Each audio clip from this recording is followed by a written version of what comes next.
Mayong adlaw kaninyong tanan nga nagpaminaw karon, ning tulumanon kini ang akong suliran. Ilabi na kaninyo Dr. Rene Obra o Atty. Elaine Bathan. Ingon man sa mga artista nga maghatag og kinabuhi ning akong suwat suliran. Ako si Sally, 42 anyos, minyo og may upat ka mga anak. Taga Karkar, Cebu. Punto legal kining akong suliran. Kabahin kini sa akong kaminyoon. Aron inyong hisabtan, sugdon ko sa dihang gikasal mi sa kumbana. Ingon ini ang mga panghitabo.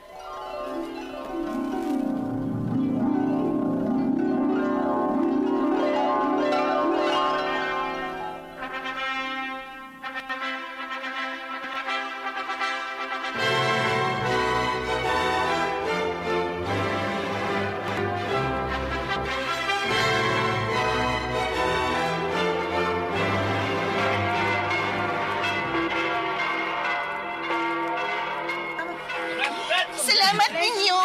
Salamat kayo ninyo! Salamat!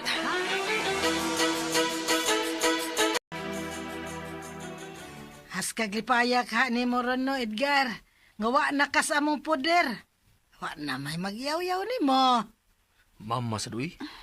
Sale, day, Ma, minyo na manggid mo sa akong anak. Na, ika na say bahalag badlong anak niya ha. Ikaw na say maugtas, kay imo naman na siyang bana. Mama said, uy. Nya karon, sa may plano ninyo nga, na human naman yung kasal. Maglain mi ma. Naaman mi nakitaan nga abangan nga barato ra. Ngala sige. Mas maayo sa tuod na ay. Kaya aron ma-practice mo. Ilabi na gid nga akong anak ay nalalaki ra ba ni nga ako?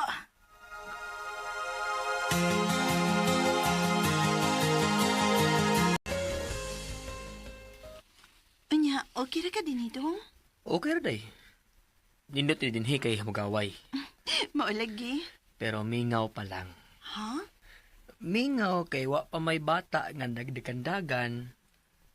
Unsa ka day kon sugdan na tugimo. Ano na? Adto tas kwarto? Unsa?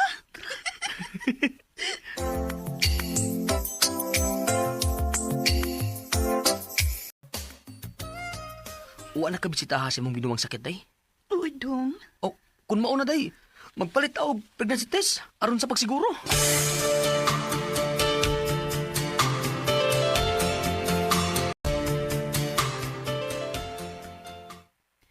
Dong, positive. Mabdos ko. Unsa? Yes! Kumao na! Mamahan ako! Yes!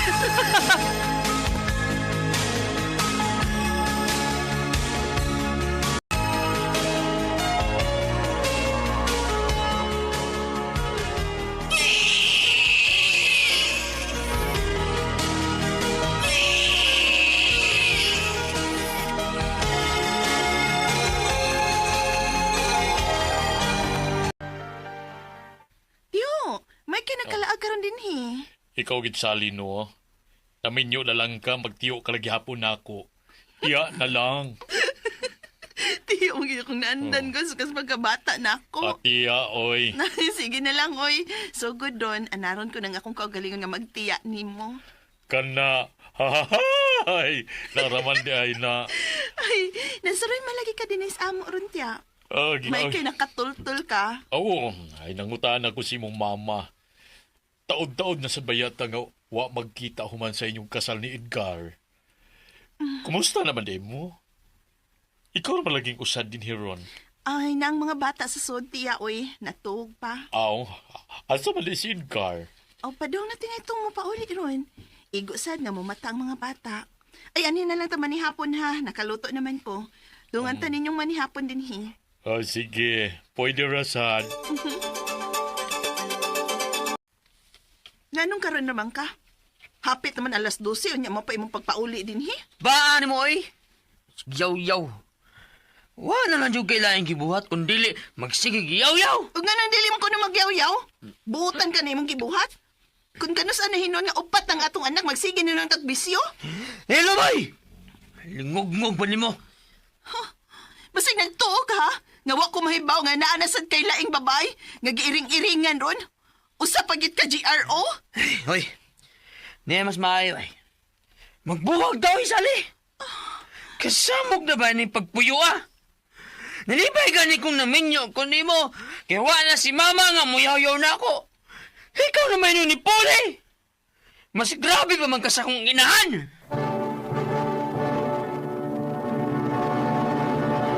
Recorded by X Thunder Gaming.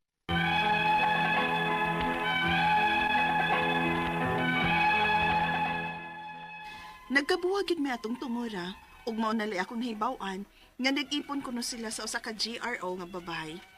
Ipasagdan na lang sad nako kay dili nako gusto nga magdugang pa kini sa akong huna-hunaon. Ilabi na kay upat na kabuok ang among anak. Mo importante halang nako nga bahalag mag-unsa siya sing kinabuhi. Basta kay padayon gapon siya mo suporta sa mga panginahanglan sa mga bata. Pero wa magdugay, mao na lay akong nahibaw-an nga nagkabuwag ra sabdayon sila sa babae nga usa ka GRO. Hangtod nga pila ka buwan ang milabay ug nagkigtipo na sab siya og laing babay nga ex niya sa una sa wa pa mi. Unya, Upat mo yun nga itong mga anak. Unsa ka kung ato silang tungaon. Ako ang duha kadagko unya, imo ang duha kagagmay. di gyud unta ko uyon ini nga magbuwag ni silang managsuon. Pero sige. Aron maobliga lang gyud kas imong responsibilidad nila. Uyunan ta kas imong gusto. Oh, mas maayo. Dili na masad kaangin mapalaka. Kay dili magutman ni mga anak nimo didto namo. Doon na may negosyo si Cindy. Nipasalig masad siya nako nga mutabang siya sa panginahanglan sa mga bata. Oh, may noon kung mao na.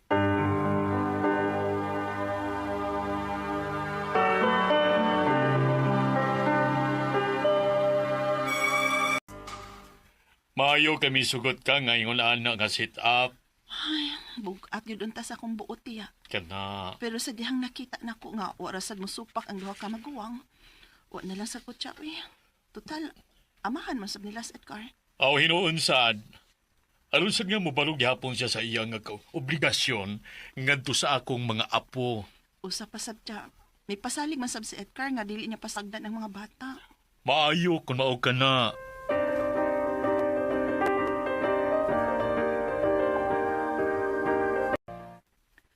Unsa?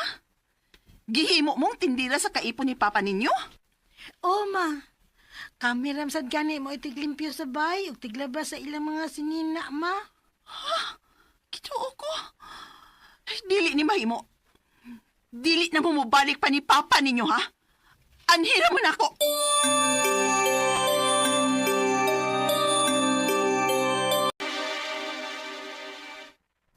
Maudi ay nga gusto mo nga anha ninyong mga bata para namoy katabang sa inyo, no? Ah, baga asa ni Mognaong, oy. Baga kag nang pagkaamahan, Edgar. Wa na mo pasagdi didto. Wa pasagdi. Pero gihimo ninyong ulipon. Uy, kung buot baya hunahunaon, dili na baya nga yung trabuhuan sa mga bata ang ilang panginahanglan, ha?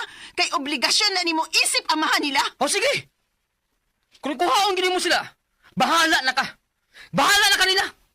Kaya magkani mo nga ikaw ng usa.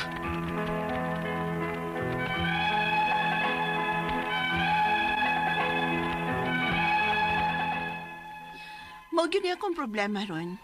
Kay wa nagiklarong sustento si Edgar alang sa among mga anak. Ang ako mapangutana mo kining mosunod. Unang pangutana, kini si Cindy karang uyab ni Edgar. Human sila magkabog atong GRO, nagkabalik ni sila. Unya karon, klaro nang nag-live-in gyud sila. Angay ba kung mukihan nila? Ikaduhang pangutana, kung dili na ko ikiha sila og pagpanapaw, unsa may mahitabo? Dili ka nga mas musamot lang nga dili mo hatag og sustento sa Edgar sa mga bata? Ikatulong nga pangutana, wa sila'y anak pero nag-live-in sila. Ligo na ba ng ebidensya nga nag-live-in ang duha aron makihan ako sila og pagpanapaw? Ikaw pat og katapusan. Ni ako ron sa car-car, unya ang duha na ang mag-live-in sa Talisay. Doon na ba ko'y katungod nga makakihan nila?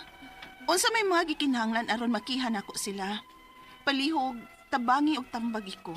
Kini ang akong suliran, Sally. Mayong adlaw mga sukintig paminaw kini si Attorney Elaine Bathan ug ako karon ang mohatag ninyo og tambag, tubag, solusyon, kalinawan sa inyong mga pangutanag mga problema na may punto legal. Ay mo kabalaka mabalik ra gyud pod sa kahanginan si Dr. Obra kahuman ang iyahang ay procedure guys, no? Mo lagi na akong gingon ninyo, di ba? Hasta kami naagid pod may mga punto legal ug medikal nga mga ginaagian in life, no? Pero ang amoa manggod ani is mudasig, mupadayon, di mawad-an og pag-asa, no? Padayon nga mag-hope, padayon nga maglaom, padayon mo kugi, padayon nga magpasalamaton kay dapat inana gyud ta in our lives, no? Ayaw na mo ka guol-guol din ha guys, kay ana gyud na ato ang kinabuhi, ha? So, if ganahan mo nga mahatagan og solusyon ang inyong mga pangutana and if no gusto mo nga mahatagag tubag no inyong mga pangutana ay na mo pagduha-duha, ipadala ang inyong suwat sa suliran_612@yahoo.com or sa ato ang Facebook account nga kini ang akong suliran official writers page. Pwede sad atong ipadala sa 3rd floor Jose R. Martinez Building, Osmeña Boulevard, Cebu City. I never dreamed about success. I worked for it. Ingon si Estee Lauder. Si Estee Lauder is a very famous nga beauty care nga line, makeup line. Yan, naman siguro siya yung mga clothing pod, no? Pero mas famous ni siya sa kanang mga makeup ug mga perfume. And sakto gini ang ingon. Kay kumingon kag nangandoy ka, sige ra na si mong huna-huna. Pero ningon ka nga I worked hard to achieve my dreams. Meaning to say, ning mata ka, ning bangon ka, ning dasig ka, ning trabaho ka, wa ka na wag tangag pag-asa, ug ni fail man gani ka, ning padayon ka. You worked hard for it. Lahi ang nangandoy, lahi ang ni-take og action sa iyahang pangandoy. Lahi ang naningkamot para makabot ang iyang pangandoy. No? Duha na siya. No? Kanang i-convert na nato into action ng atong dreams. Okay? Letter sender karong adlaw si Sally, 42 years old. Minyo na ay upat ka anak, taga Karkar, Cebu. And then, ang iyahang mga pangutana, guys, mauni. Una niyang pangutana. Katuman ni Cindy lagi nga, ang karaang uyab ni Edgar. Human sila nagkabuwag atong GRO. Nagkabalik ni sila, unya karon klaro nang nag-live-in yun sila. Angay bakong mukiha nila na. Kinahanglan yun na nato ikiha for concubinage kung nag-live-in yun sila as husband and wife. Kay ang lalaki nga minyo, dili pwedeng makig-relasyon sa lain nga babay, hilabi na kung iyahang gipuyo in a scandalous manner ng ilahang pagpuyo as if husband and wife sila. So dili pwede kasong concubinage ang atong pwedeng ma-file sa iyaha. Ikaduhang pangutana, kung dili na ko ikiha sila og pagpanapaw unsay mahitabo, dili kaha nga mas masamot lang nga dili mo hatag og sustento si Edgar sa mga bata. Ang paghatag og sustento separate na siya nga kaso nga pwede nimong ihain or imuhang i-file batok kang Edgar because lahi man na nga obligasyon. Ang mga obligasyon na tusod kami niyon nagkalain-lain man. Mutual love, respect, support, fidelity.